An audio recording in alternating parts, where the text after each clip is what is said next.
अस्सलाम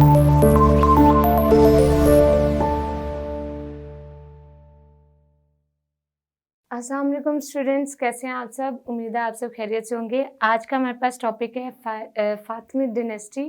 हम फातिमिड डिनेस्टी के बारे में पढ़ेंगे। फातिमिड डिनेस्टी जो है वो उस टाइम पे मुस्लिम डिनेस्टी में सबसे ज़्यादा जानी और मानी जाने वाली डिनेस्टी थी। उसके अलावा इस डिनेस्टी के अंदर डिफरेंट कंट्रीब्यूशंस हुई। ये जो डिनेस्टी थी मेनली ये स्टार्ट हुई 909 CE से लेकर 1171 CE तक। जो दौरे खिलाफत थी फातिमिड डिनेस्टी की वो 909 से 1171 तक रही और इस्लामिक हिस्ट्री में सबसे ज़्यादा मतलब उस टाइम पर अरूज पर थी। और इसके अलावा नॉर्थ अफ्रीका वाली जो साइड है वो सारी फातिमिड डिनेस्टी के तौर पर जानी जाती थी। और मेनली जो इनका फेथ था वो इस्माइली शिया फेथ, मीन्स के इस्माइली शिया फेथ जो था वो फातिमिद का फेथ था। सो नॉर्थ ऑफ अफ्रीका की नॉर्थ साइड पे सारी फातिमिड डायनेस्टी पाई जाती थी। उसके अलावा इस्माइली जो हमारे पास इस्माइली फेथ ऑफ शिया जो है वो वहाँ का मतलब फातिमिड डायनेस्टी का जो मेन फेथ था वो इस्माइली शिया फेथ था। Ismaili Shia, they have Ismaili Shia faith. के अलावा वहाँ के जो मतलब फातिमिद डायनेस्टी के जो दौरे हुकूमत संभालने वाले थे वो अब्दुल्ला अल महदी थे।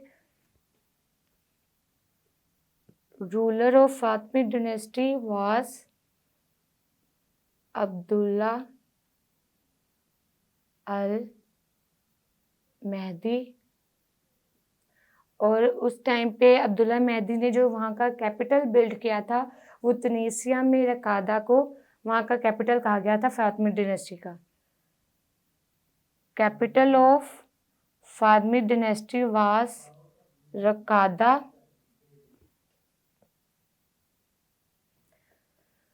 रकादा विच वाज इन तुनीसिया के शहर में पाया जाता था।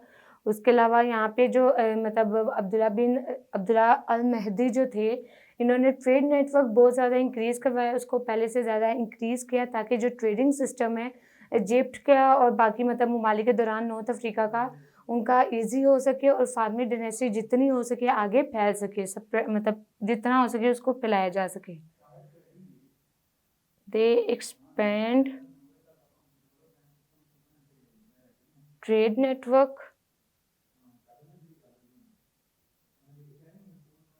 जो कि किसके दरमियान ट्रेड नेटवर्क जो इन्होंने एक्सपेंड किया था वो दो ममालिक जो कि हमारे पास मेडिटेरेनियन जिसके अंदर आते हैं और उसके अलावा इंडिया ओशन, इनके दौरान ट्रेडिंग सिस्टम जो है वो पहले से ज़्यादा इंक्रीज और पहले से ज़्यादा बेहतर बनाया।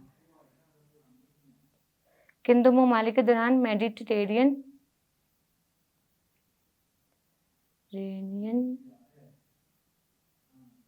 And Indian ocean. उसके अलावा फातिमिद डायनेस्टी के अंदर बहुत ज़्यादा मस्जिद जो थी वो बिल्ड की गई। वहाँ की जो सबसे ज़्यादा मेनली 3 मस्जिदें थी जो सबसे ज़्यादा मेनली जानी जाती थी और वहाँ पे बहुत ज़्यादा लोग इबादत के लिए आया करते थे। उन मस्जिदों के नेम्स हैं हमारे पास। सबसे पहले आ जाती है मस्जिद ऑफ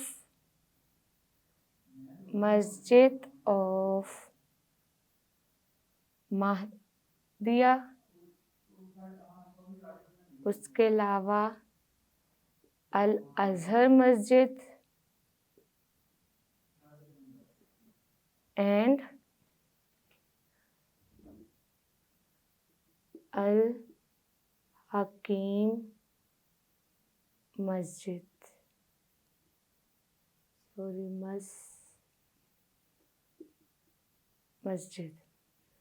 ये 3 मस्जिदें जो हैं जो कि डिफरेंट शहरों में पाई जाती थी, डिफरेंट शहरों में मौजूद थी। ये उस ज़माने की फातिमिद डायनेस्टी की सबसे ज़्यादा मशहूर मस्जिदें थी जहाँ पे बहुत सारे जो शिया फेथ के लोग हैं वो आते थे इबादत के लिए। उसके अलावा सलाहुद्दीन अयूबी जो है उन्होंने फातिमिद डायनेस्टी के अंदर बहुत ज़्यादा किरदार अदा किया। वो उस टाइम के इजिप्ट के और फातमिद डिनेस्टी इनके मास्टर कहलाए गए थे। सलाहुद्दीन अय्यूबी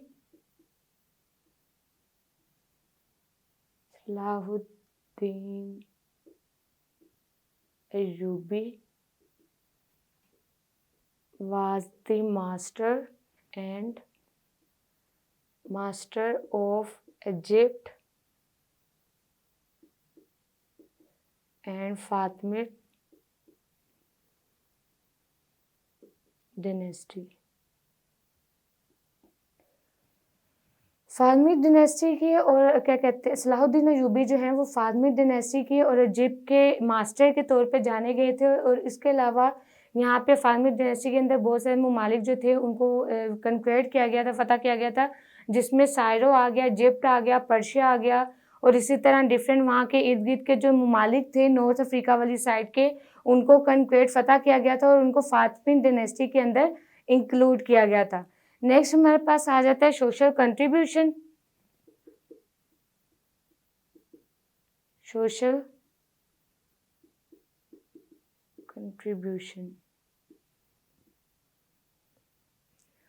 फातमिद डिनेस्टी ने डिफरेंट कंट्रीब्यूशन की, मतलब डिफरेंट सोशली तरीके से उन्होंने कल्चर, इस्लामिक कल्चर को कायम रखने में बहुत ज़्यादा कंट्रीब्यूशन की। उसके अलावा बहुत सारी चीज़ें ऐसी बिल्ड की जिसमें ट्रेडिंग सिस्टम जो है उनका ज़्यादा इंक्रीज़ हो सके, जिसमें मेटल वर्क आ गया, ग्लास का काम आ गया, डिफरेंट आर्किटेक्चर्स के काम आ गए। ये तमाम जो हैं उन्होंने ट्रेडिंग सिस्टम को पहले से ज़्यादा इम्प्रूव करने के लिए उन पे वर्क किया, उन पे कंट्रीब्यूट किया। उसके अलावा जो इस्लामिक सोशल और कल्चर सिस्टम था उसको बेहतर बनाया। और जो वुमेन्स की कंट्रीब्यूशन थी फातमिद डिनेस्टीज़ के अंदर, इस डिनेस्टी में वुमेन की कंट्रीब्यूशन उसको नज़रअंदाज नहीं किया जाता था, बल्कि उसकी भी बहुत ज़्यादा वैल्यू गिनी जाती थी, उसको भी वैल्यू दी जाती थी। जिनके ऊपर इन्होंने कंट्रीब्यूट किया, मतलब जो डिफरेंट ट्रेडिंग सिस्टम के अंदर जो इन्होंने कंट्रीब्यूट किया, उसमें पोट्री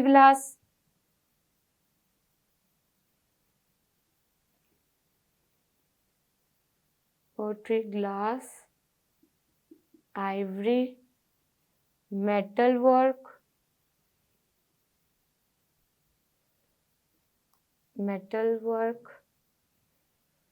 क्रिस्टल एंड टेक्सटाइल, ये तमाम वो फील्ड्स हैं जिन पे फातमिद डिनेस्टी ने बहुत ज़्यादा कंट्रीब्यूशन की थी। इसकी वजह से उनकी इकोनॉमी में बेहतरी आई, उनकी ट्रेडिंग सिस्टम में पहले से ज़्यादा improvement I. They improve their trading system and economy. उसके अलावा इन्होंने इस्लामिक कल्चर जो है उसको मेंटेन रखने में बहुत ज़्यादा कंट्रीब्यूशन की। They also contribute to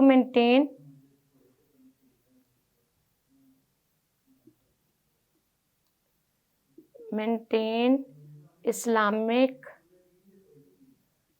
culture.